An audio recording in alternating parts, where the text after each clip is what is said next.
जय शिवराय मित्रांनो वर्षानुवर्षापासून प्रलंबित असलेल्या देवस्थान जमिनीचा विषय मार्गी लावण्यासाठी राज्य शासनाच्या माध्यमातून एक अतिशय महत्त्वाचा निर्णय घेण्यात आलेला आहे आणि याच अनुषंगाने कायद्यामध्ये बदल करण्याच्या संदर्भातील एक मसुदा राज्य शासनाच्या माध्यमातून प्रसिद्ध करण्यात आलेला असून 5 जून 2026 पर्यंत याच्यावरती कोणाला काही हरकती असतील, याच्या संदर्भातील काही सूचना असतील तर त्या सूचना मागवण्यात आलेल्या आहेत आणि याच्यानंतर या मसुद्याचं कायद्यामध्ये रूपांतरण होणार आहे।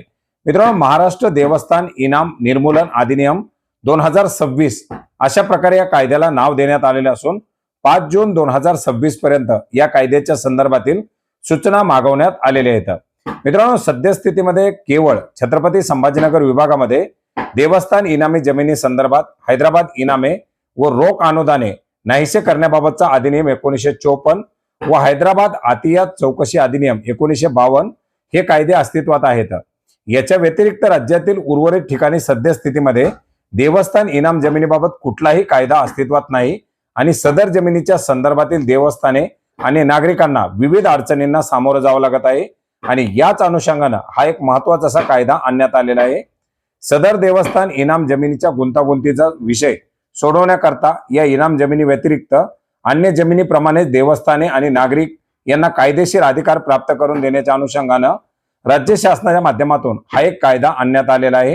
महाराष्ट्र देवस्थान इनाम निर्मूलन अधिनियम 2026 याचा मसुदा आता या ठिकाणी तयार करण्यात आलेला आहे आणि याच मसुद्याचं कायद्यामध्ये रूपांतरण करण्यापूर्वी याच्या संदर्भातील हरकती सूचना या 5 जून 2026 पर्यंत मागवण्यात आलेल्या आहेत। तर मित्रांनो, या कायद्याचा मसुदा rfd.maharashtra.gov.in या संकेतस्थळावरती देण्यात आलेला आहे।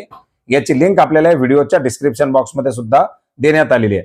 आता याच्यावरील हरकती सूचना मागवल्या जातील, याच्यामध्ये काही कायद्यामध्ये बदल आवश्यक असतील तर ते बदल केले जातील आणि पुढे हा कायदा राज्यामध्ये अस्तित्वात आणला जाणार आहे, जेणेकरून गेल्या अनेक वर्षापासून देवस्थान जमिनीच्या संदर्भातील असलेले प्रश्न आता मार्गी लागण्याचा मार्ग मोकळा झालेला आहे।